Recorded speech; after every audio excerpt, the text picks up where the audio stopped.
सारा खानदान चाचू जी गूंगियां दा ते मेरे चाचू जी कुछ कर भी नहीं सकते ते इन्हां दा अक्खां तो भी नहीं वेख सकते ते सुन भी नहीं सकते ते मेरी आंटी आ सारे घरां विच कम्म करके अपने बच्चों नूं रोजी कमा के खवांदे ने।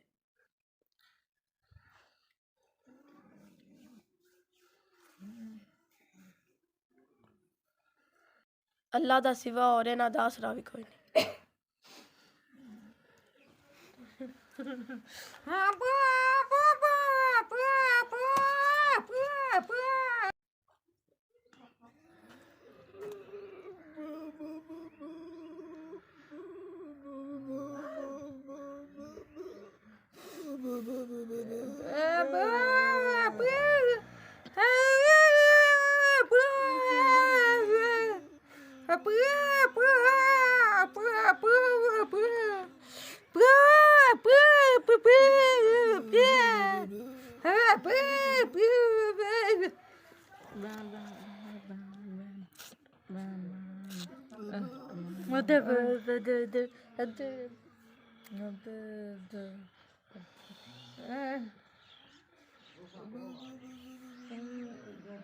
ਤੁਹਾਡੀ ਮਿਹਰਬਾਨੀ ਜੀ ਤੁਸੀਂ ਇਹਨਾਂ 10,000 रुपया ਦਿੱਤਾ इंशाअल्लाह ਜਿਉਂਦੇ ਰਹੋ ਅੱਲਾਹ ਤੁਹਾਨੂੰ ਬੋਲਾ ਦੇਵੇ।